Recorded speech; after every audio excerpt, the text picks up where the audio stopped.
Dans cette vidéo, on va parler de ce qu'on appelle la loi des grands nombres. La loi des grands nombres.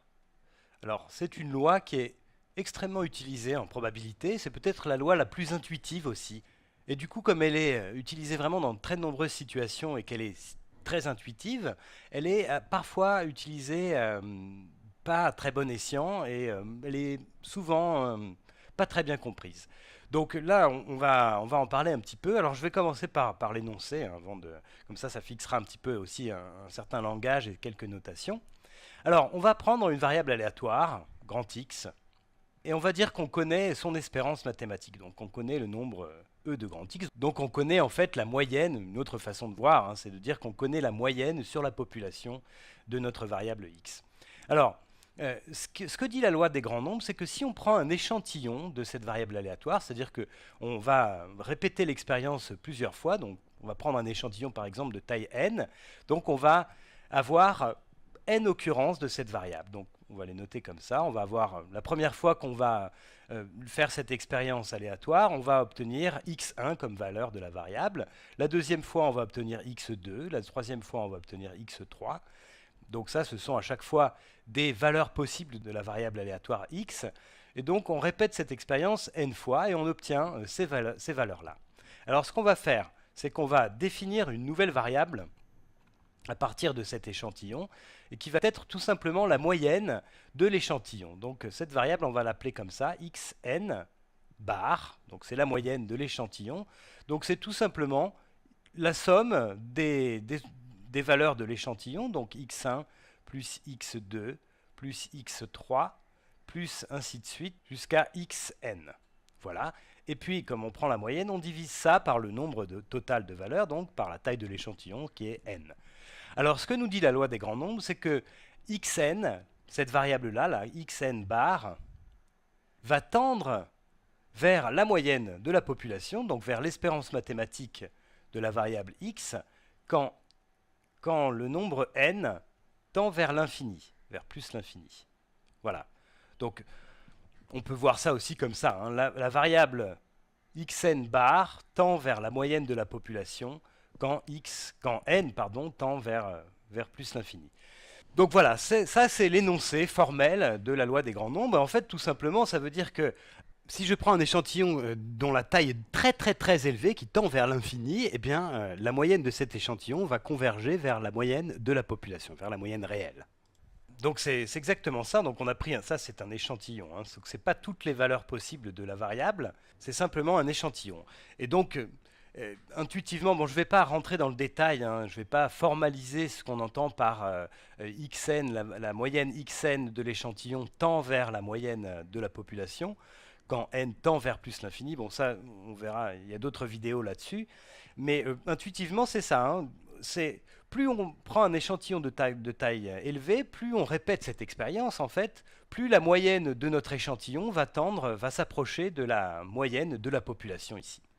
Alors bon, c'est assez simple, hein, l'énoncé est assez simple. Maintenant, le pourquoi c'est comme ça, c'est pas toujours très bien compris. Donc on va creuser un petit peu ça. Alors je vais commencer par prendre un exemple. Hein.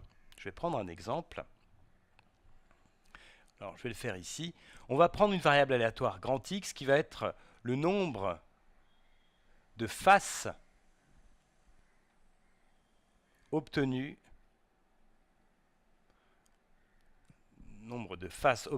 en 100 lancers d'une pièce. En 100 lancers d'une pièce non truquée. Hein. D'une pièce non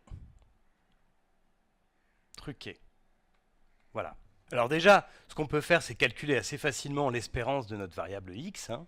Donc ça, c'est 100 fois la probabilité d'avoir un succès, donc d'avoir obtenu face. Donc c'est 100 fois 1,5, puisqu'il y a une chance sur 2 à chaque lancer d'avoir face, et on répète 100 fois ce lancer de manière indépendante. Hein. Donc l'espérance mathématique, c'est 100 fois 1,5, c'est-à-dire 50.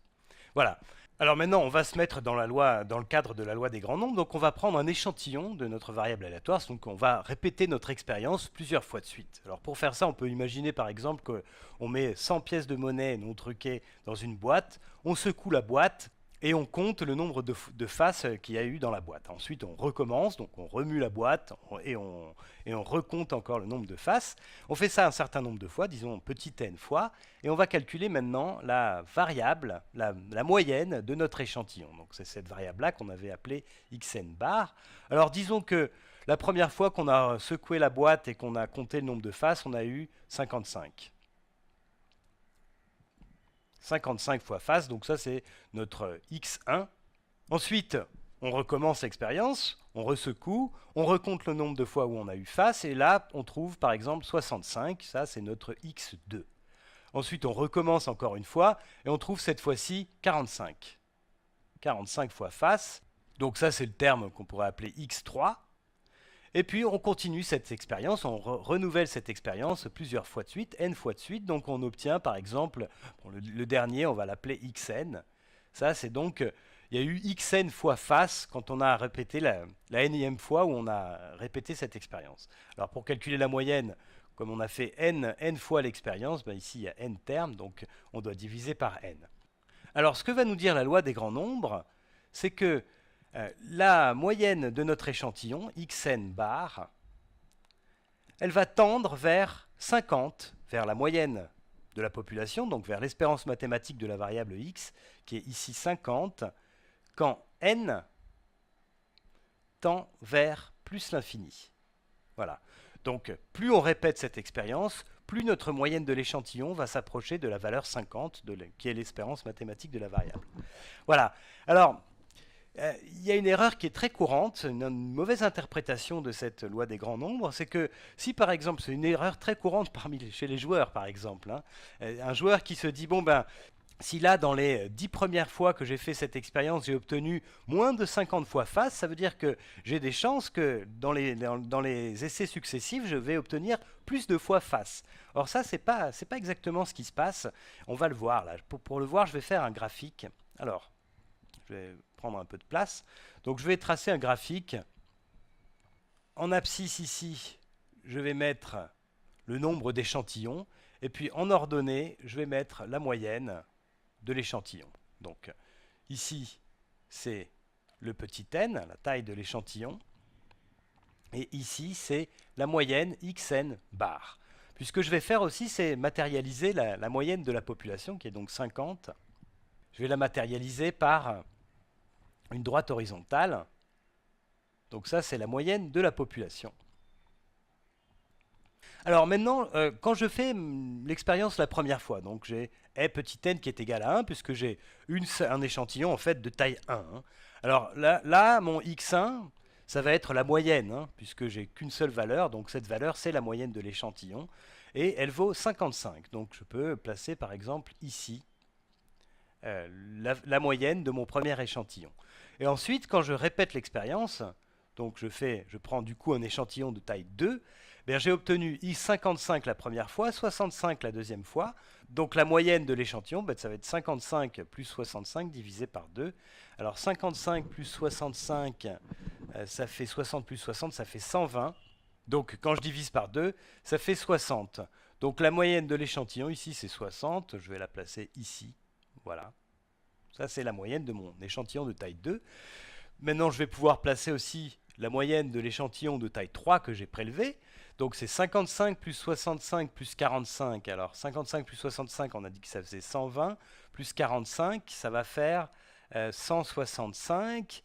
Alors, 165 divisé par 3, je vais le faire avec la calculatrice. 165 divisé par 3, ça fait 55. Donc là, j'ai de nouveau une moyenne de l'échantillon qui est de 55.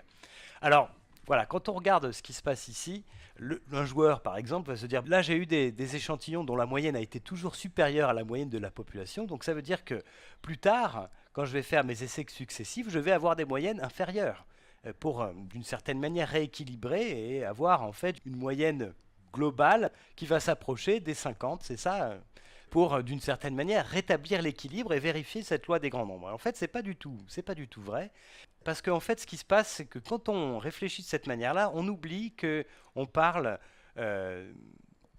d'une valeur de n qui va tendre vers plus l'infini. Ça veut dire que, en fait, on a fait un certain nombre, un nombre fini d'essais, mais il nous en reste un nombre infini. Il nous reste un nombre infini d'essais. Donc par exemple, si on a pendant un certain nombre d'essais une moyenne qui a été toujours supérieure à 50, donc si on a fait un graphique par exemple comme ça, on se trouve ici au bout d'un certain nombre d'essais, et là la tendance c'est de se dire, bon ben, à partir de là, comme on a toujours été au-dessus de la valeur moyenne de la population, de l'espérance mathématique de la variable x, et que là on en est vraiment très éloigné, et ben là, il va falloir rectifier le tir, et donc ça veut dire qu'on va avoir des valeurs très faibles, on va avoir très peu souvent face dans les prochains essais. Et c'est pas du tout vrai, parce qu'en fait, ce que nous dit la loi des grands nombres, c'est que on s'en fiche en fait de savoir combien il y a eu d'essais ici. Hein. Ça, c'est pas très important. Là, il y a n essais, on va dire, mais ce qui nous reste là, ici, c'est une infinité d'essais ici. Donc là, il y a une infinité d'essais encore. Et quand on va faire tous ces essais-là, la moyenne de ces essais-là va converger vers 50. Donc, ce qui est très important ici, c'est de comprendre que même si on a eu une valeur très élevée ici, une moyenne très élevée ici dans, dans un nombre fini d'essais antérieurs, et bien finalement, comme il nous reste une infinité d'essais pour lesquels la moyenne va converger, d'une certaine manière, ça va nous ramener, alors je vais le faire d'une autre couleur, ça va nous ramener, à nous faire reconverger vers la moyenne de la population. Donc voilà, ça c'est une manière très informelle de voir cette loi des grands nombres, mais c'est vraiment très important parce que ça montre bien que c'est pas du tout, c'est pas parce qu'on a eu plein de fois face à un certain moment que du coup on devrait avoir plein de fois pile dans les expériences qui suivent. En fait, ce que dit vraiment la loi des grands nombres, c'est que on s'en fiche de savoir ce qui s'est passé pendant un nombre fini de fois, puisqu'il reste un nombre infini d'essais qui suivent. Et si on réalise effectivement un nombre suffisant de ces essais en nombre infini qui nous reste à faire, eh bien on va converger de plus en plus vers la moyenne de la population, vers l'espérance mathématique. Alors ça, c'est quelque chose que les loteries et les casinos ont très bien compris. Hein. C'est pas parce que, effectivement, quand on joue à un jeu, il se peut très bien que quand il y a un certain nombre de personnes qui jouent à ce jeu, eh bien, il peut très bien y avoir effectivement quelqu'un qui remporte le gros lot. Mais à long terme, à très long terme, grâce à cette loi des grands nombres, la maison est sûre d'être gagnante finalement, puisque la moyenne des joueurs, des jeux qui ont été pratiqués, va converger vers l'espérance mathématique, donc vers les paramètres du jeu qui a été choisi par le casino ou par la loterie. Donc à long terme, la maison est forcément gagnante. Donc voilà, c'était une manière peut-être un peu, enfin le formalisme est peut-être un peu gênant pour certains, mais c'est vraiment très intuitif. Ce que dit la loi des grands nombres, c'est que plus on prend un échantillon de taille élevée, plus la moyenne de cet échantillon va converger vers la moyenne de la population, la moyenne réelle de la population.